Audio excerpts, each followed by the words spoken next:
ছিল ডিবি পরিচয়ে। আমরা দেখতে পেয়েছি যে স্বৈরাচার সরকারের পতন হলে সেই স্বৈরাচারী আচরণ এই পুলিশের মধ্যে ছিল, সেই স্বৈরাচারী আচরণ কিন্তু এখনো বিদ্যমান রয়েছে।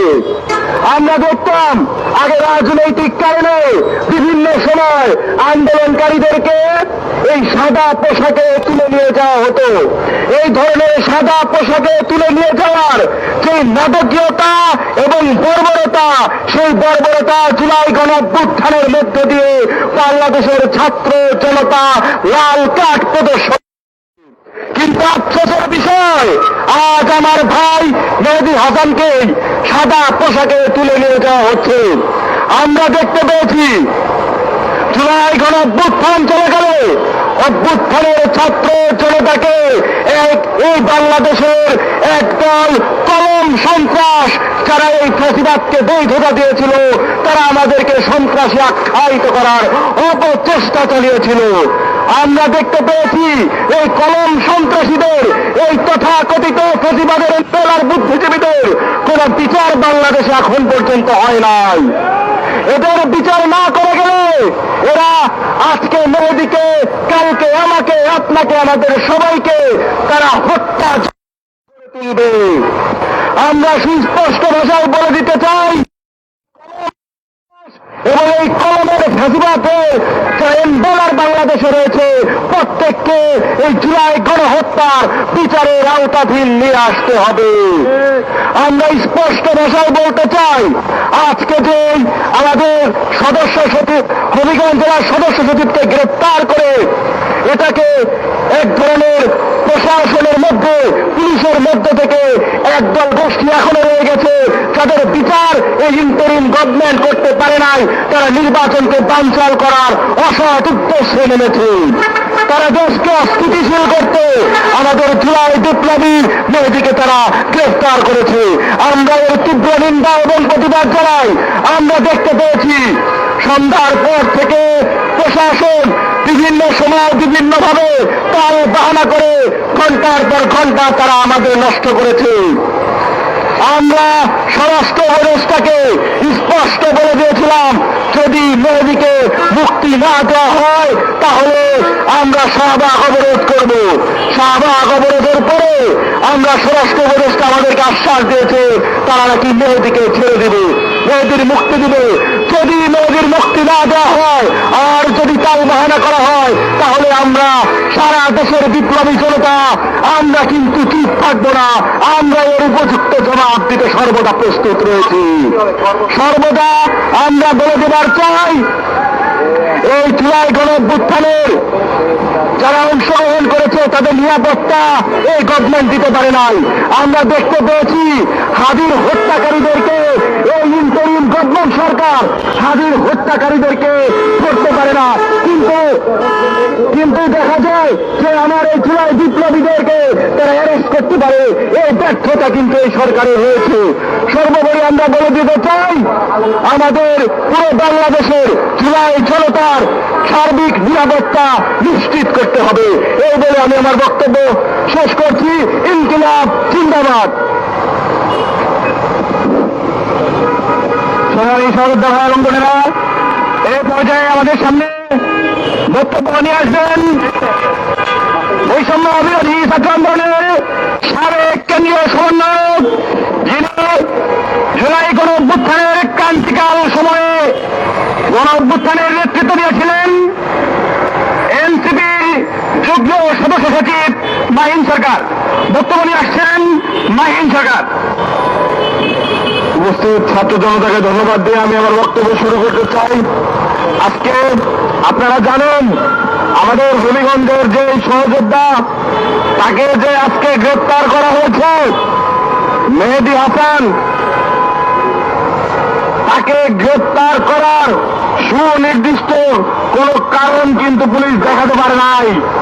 তার বিরুদ্ধে ফৌজদারি কোন মামলা বা অপরাধ কোনো কিছুর প্রমাণ নাই, কিন্তু তাকে বিভিন্ন সাদা পোশাকে সেই ফ্যাসিস্ট আমলের মতো তাকে গ্রেপ্তার করেছে।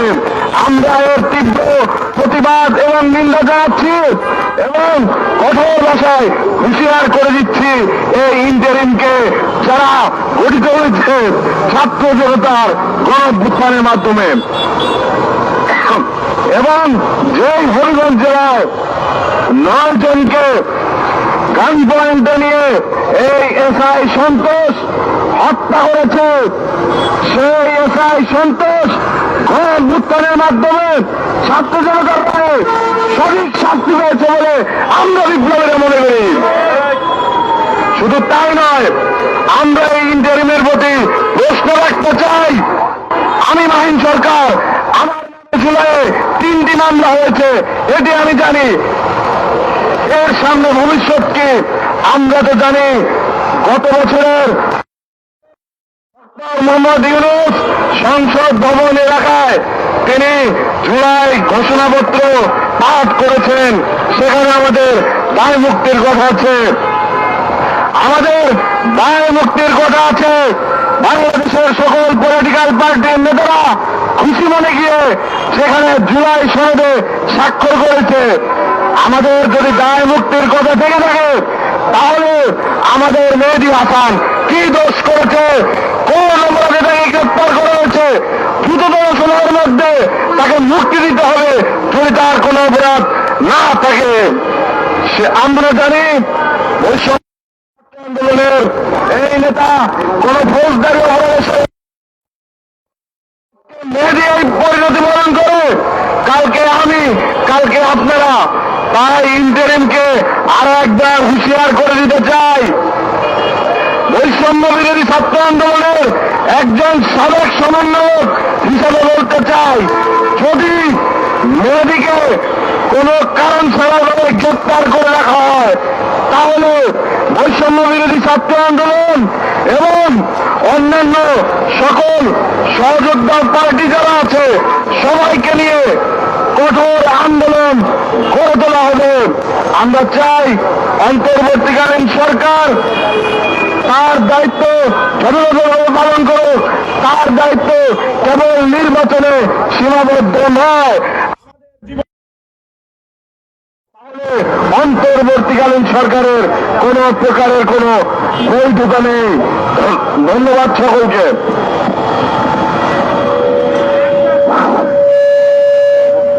স্বাগত আনন্দরা, আপনারা জানেন দীর্ঘদিন ধরে সারা দেশে জুলাইয়ের শক্তিকে বিভিন্নভাবে বিতর্কিত করে, বিভিন্ন ট্যাগ দিয়ে এই আওয়ামী লীগের পেটাত্তারা, এই আওয়ামী লীগের দোসররা তারা কারাবন্দি করছে, বিভিন্ন অজুহাতে তারা আমাদের সহযোদ্ধাকে জেলায় বন্দি করছে।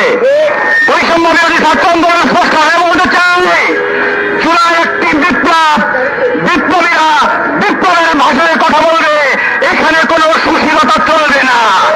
যারা বিপ্লবের ল্যাঙ্গুয়েজ চলে না, যারা বিপ্লবের গান চলে না, তাদের ঠিকানা বাংলাদেশে হবে না।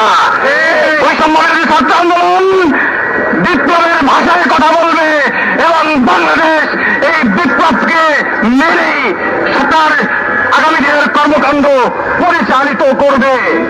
সংগ্রামী সহযোগী ভাই এবং বোনেরা, এই পর্যায়ে আজকে আমাদের এই তাৎক্ষণিক অবস্থান কর্মসূচিতে বক্তব্য নিয়ে আসবেন জুলাই গণঅভ্যুত্থানের অগ্রনায়ক, বৈষম্য বিরোধী ছাত্র আন্দোলনের সভাপতি রেফাত রশিদ।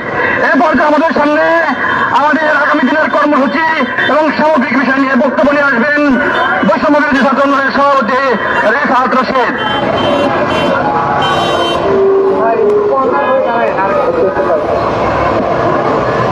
আসসালামু আলাইকুম।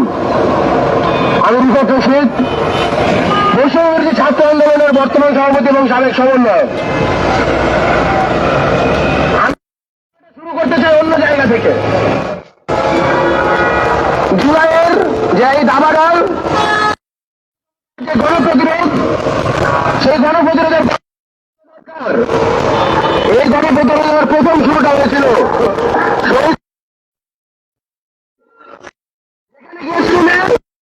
ফার্স্ট ইয়ার সেকেন্ড ইয়ারের ছেলে মেয়েদেরকে যখন আটক করে রাখা হয়েছিল, তখন আমরা মিছিল নিয়ে গিয়েছিলাম।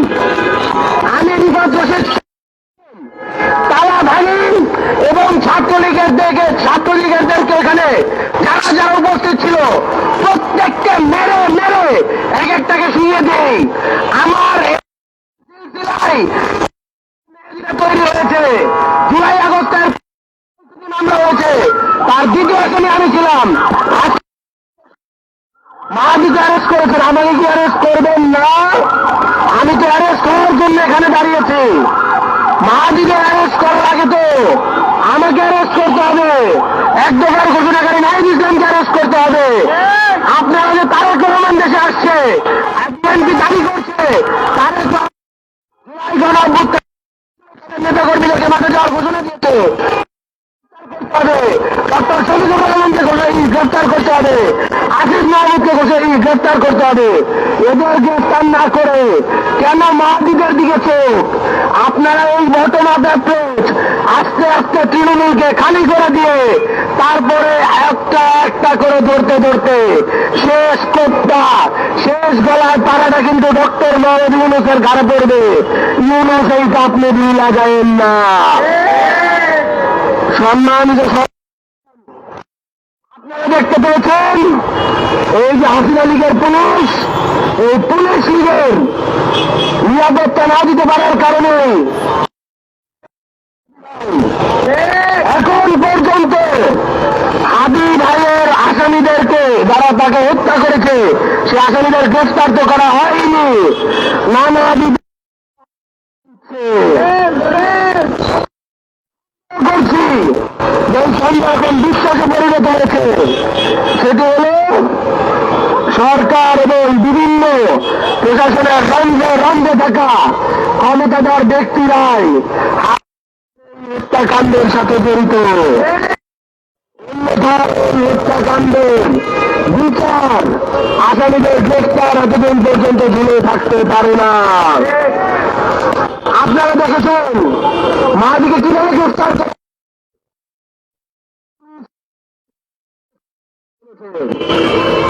আপনারা দেখেছেন একই প্যাটার্ন হাসিনা সাহেবের পুলিশের মাঝে ছিল। হাসিনার সাদা পোশাকের পুলিশ আর ইউনূসের সাদা পোশাকের পুলিশ আসলে একই পুলিশ, তাদের মাঝে কোনো পার্থক্য নেই। যদি পার্থক্য থাকতো তাহলে তখনও আমাদের ভাইদেরকে গ্রেফতার করা হয়েছে, আজও আমাদের ভাইদেরকে গ্রেফতার করা হয়, তখনও আমাদের ভাইদেরকে বিচার বহির্ভূত গ্রেফতার করা হয়েছে, আজও গ্রেফতার করা হয়, তখনও তাদের মিথ্যা মামলা দেওয়া হয়েছে, আজও তাদের মিথ্যা প্যাটার্ন যখন বদলায় নাই। ইউনূস আর হাসিনার পুলিশের মাঝে কোনো পার্থক্য নাই। কিছুদিন পরে নির্বাচন, যে বড় দুই দল আছে তারা কি জুলাই গণঅভ্যুত্থানকে সমুন্নত রাখতে, জুলাই যোদ্ধাদের নিরাপত্তা নিশ্চিতে কি কি পদক্ষেপ নেওয়া হবে তা কি তাদের ইশতেহারে উল্লেখ আছে? একটা দলও এই জিনিসটাকে উল্লেখ করে নাই। আমরা স্পষ্টভাবে বলতে চাই, জুলাই বিপ্লবীদের নিরাপত্তা নিশ্চিতে এবং জুলাই গণঅভ্যুত্থানকে সমুন্নত রাখতে রাজনৈতিক দলগুলো কি কি পদক্ষেপ নিবে নির্বাচনের আগে ইশতেহারের মাধ্যমে সেটা স্পষ্ট করতে হবে। অন্যথায় বাংলাদেশের জনগণ শুধুমাত্র গণভোটে হ্যাঁ ভোট দিয়ে আসবে। ধানের শিশার দাঁড়িপাল্লা, শাপলা গলিয়া ট্রাক, কোন মার্কাতেই বাংলাদেশের বৈপ্লবিক ছাত্র জনতা কিন্তু সিল মারবে না। আপনারা দেখতে পেয়েছেন যে এসআইয়ের কথা বলা হচ্ছে সন্তোষ, সেই বানিয়াচরণ থানার 9 জনকে সে গুলি করে হত্যা করেছে। সেই 9 জন যে হত্যার রিপোর্ট, সেইটা কত দূর আমরা এটা জানতে চাই। সেই তদন্ত রিপোর্ট কারা করছে, সেই রিপোর্ট কেন এখনো সাবমিট হয় নাই, সেই রিপোর্টটা সাবমিট করার ক্ষেত্রে কারা কারা আটকাচ্ছে এবং কারা কারা এই পুলিশ লীগ যারা জুলাইয়ের ছাত্র জনতাকে পাবজি খেলার মতো, ফ্রি ফায়ার খেলার মতো গুলি করে হত্যা করেছে, তাদের বিরুদ্ধে আইনি পদক্ষেপ কেন নেয় নাই? এদেরকে তো ফাঁসির রাস্তা জোগানো উচিত ছিল এতদিনে।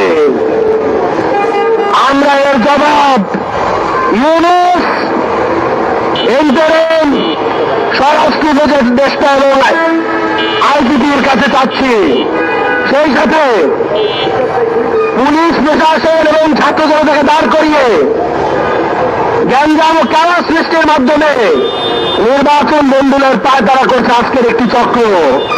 আমরা ইন্টারনালি খোঁজ পেয়েছি ছাত্র জনতাকে, এই যে ছাত্র জনতার প্রতি পুলিশের যে ক্ষোভ, পুলিশের আমলাতান্ত্রিক ক্ষোভ, এটিকে কাজে লাগিয়ে নির্বাচনকালীন সহিংসতার মামলায় মত করেছে এই ধরনের ট্যাগ দিয়ে বিপ্লবী ছাত্র জনতাকে অরে ধরে জেলে নেওয়ার পরিকল্পনা করছে। আমরা এর তীব্র নিন্দা জানাই। যদি এই ধরনের কোনো কিছু করার চিন্তায় আপনাদের মাথায় আসে তাহলে খবরদার, একবারে কিন্তু আপনারা পার পাবেন না। পুলিশ সংস্কার কমিশন, পুলিশ সংস্কার কমিশনের মাঝে তো আমরা ঢিলে ঢালা দেখতেই পেয়েছি, কিন্তু সেই সংস্কার কমিশনের রিপোর্ট যখন সাবমিট করা হয়েছে তার কোন অগ্রগতি সেই রিপোর্টের বাস্তবায়ন কিন্তু করতে দেয় নাই।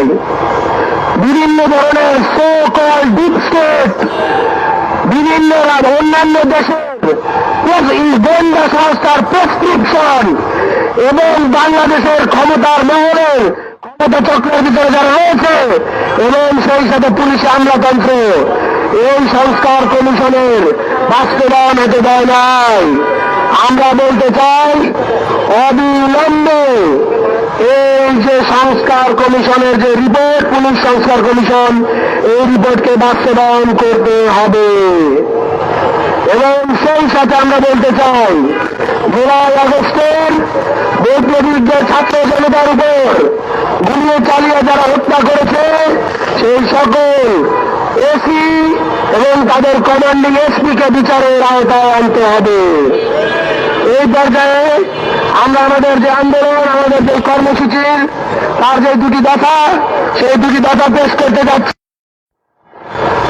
আমি আবারও বলছি, সেই দুই দফা আমরা পেশ করতে যাচ্ছি।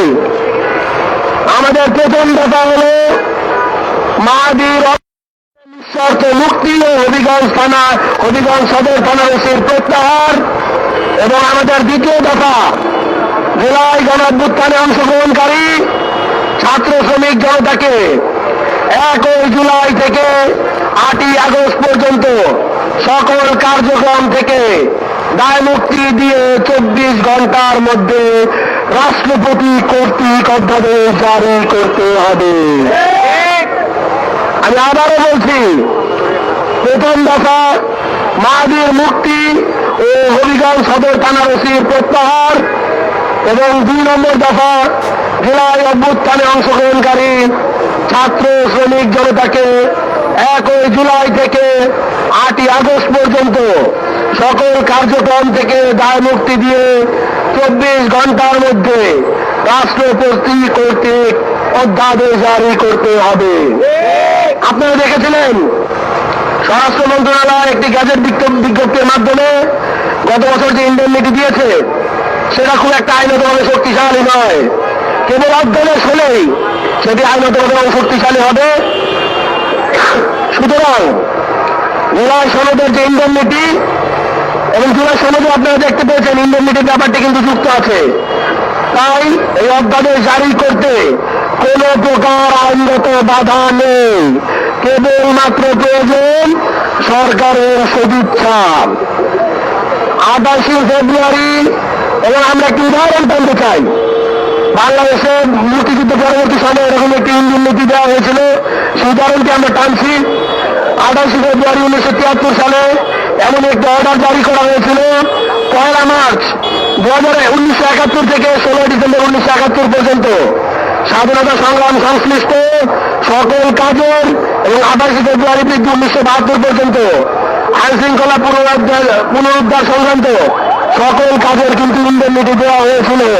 সুতরাং 71-এর যে 71-এ আমরা যেটি করেছিলাম যে ইন্ডেমনিটি একইভাবে অধ্যাদেশ জারি করে সেটি পুনর্বহাল করতে হবে। এই পর্যায়ে আমরা আমাদের কর্মসূচিতে স্পষ্টভাবে বলতে চাই, আমরা অলরেডি স্বরাষ্ট্র উপদেষ্টার সাথে যোগাযোগ করেছিলাম, তিনি আমাদেরকে আশ্বাস দিয়েছেন মাটিকে অবিলম্বে ছেড়ে দেওয়া হবে এবং তিনি আমাদেরকে অনুরোধ জানিয়েছেন গণভোগান্তি এড়াতে আমরা যাতে আজকের আমাদের এই যে ব্লকেট কর্মসূচি সেটি যাতে প্রত্যাহার করে নেই।